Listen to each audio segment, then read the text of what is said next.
What up, boys? So welcome back to another video. So as always, every single Wednesday we do a video of the series 100 runs, and basically it's just me doing 100 runs of every single video.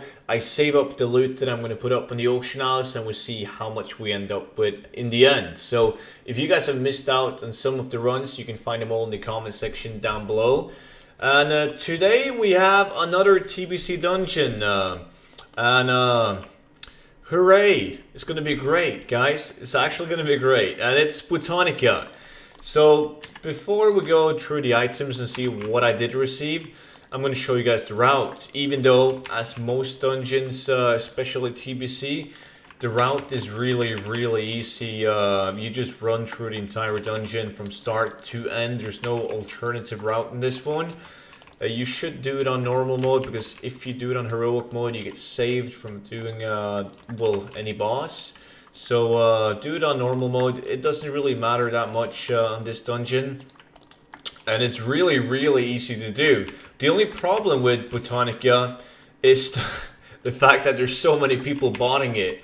Like, you guys can sometimes type in /who Botanica, and you will see like a bunch of druids and demon hunters doing it, and they're usually botting, and I think it is because Botanica is such an easy dungeon to program the bots in, because you enter the dungeon, you run through the dungeon, and the entrance is right at the behind the last boss, so it's probably really easy to bot. That's just a thought. So like, I have no clue, and the results of that is that the green items, they are not that good, and most realms have seen an insane decrease in value of TBC patterns and plans, because there's so many bots getting the epic plans and patterns.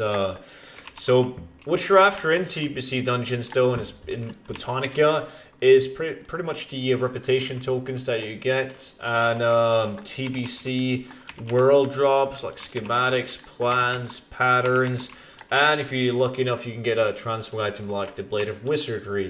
Besides from that, especially on my realm, there's no point in keeping that many of the transmog items, because the value of them is completely crushed, and there's so many of them up on the auction house. So I don't consider it worth it to put them up on the auction house.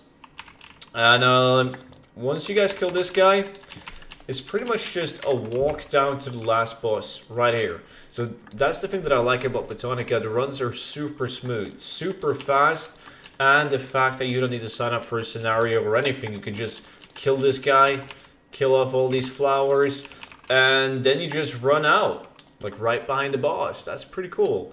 So when it comes to loot, from doing 100 runs of Botanica, like, I had to sleep my way through the 100 runs, because I was never lucky. This is what I ended up with: 238 arcane tombs. It has a market value of 21,000 gold, but my realm, they're 9 gold a piece. I saved the blue items just to show you guys the amount of blue items, but none of these are really good. I tend to sell this axe quite often, but it's not really that good. We've got a schematic, Crash and Trash and Robot, 17k market value, 4.7k on my realm. And then we have the patterns, Bracers of Havoc, Cloak of Eternity, and actually an epic. This is the only TBC World Drop epic that we got, the Black Belt of Knowledge. 36,000 golds on my realm, and these designs are horrible. So this is actually the best item that we did receive. And if we use the TSM script macro, as a total value of 72,000 gold. So this is probably one of the worst 100 runs videos that I've done in terms of market value. But it's so RNG based, though. I could go in and I could kill one mob and get one plan that had a market value of 200,000 gold, and I would have like tripled my total market value after doing 100 runs. So I mean, I wouldn't start off by doing Botanica, but if you already have a super steady auction house and you just need some variety, like, variety is really important when you do gold farming, so you don't get bored. So why not just go into Botanica and see if you're lucky enough to get a TBC plan or pattern. But if you're just starting with gold farming, I personally wouldn't do Botanica at all. But that was it for today's video. So if you guys got any suggestions on what dungeon I should do next, leave it down below in the comment section, and I will see you all in the next one. Until then, bye bye.